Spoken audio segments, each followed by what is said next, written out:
Dag sê vriende, vandag gaan ek vir u voorlees uit die verslag op die Aliwal-Noord konsentrasiekamp, geskryf deur 'n kommitee van Britse vroue op die 4de September 1901. Hierdie verslag is gestuur na die Britse owerhede in 1902. Water supply.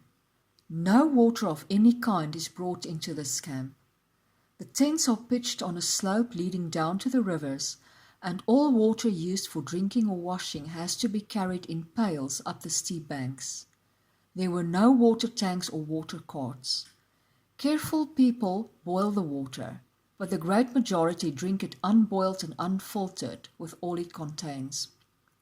A drill hole has been bored, and at the date of the Commission's visit was covered by dirty sacks of earth, some of which had burst and the earth was pouring into the hole.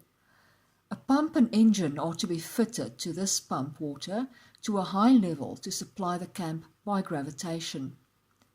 The washing of clothes was done in the river until the officer commanding the district protested on account of fouling the stream.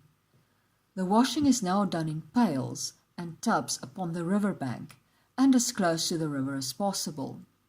The dirty water, or a great deal of it, naturally trickles back into the river.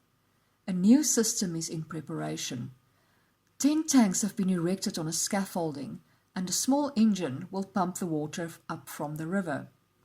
When this arrangement is completed, the women will wash on tables inside the camp. Men and boys can bathe in the river, but there should be a bathhouse for women and children.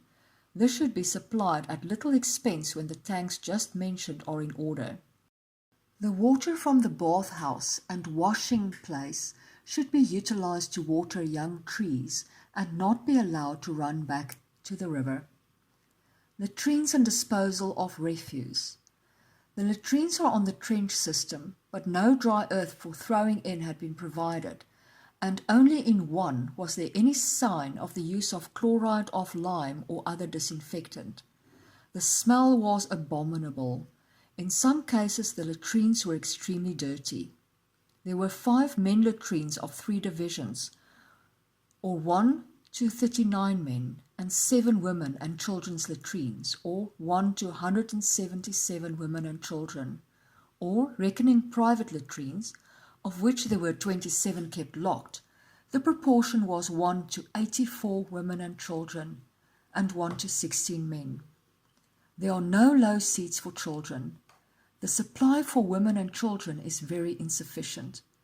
There is 1 latrine in 3 divisions for natives in a very foul condition, and 1 for the hospital, but no private one for the nurses. There was 1 latrine in fairly good order for the isolation camp. There is no adequate system for the disposal of refuse.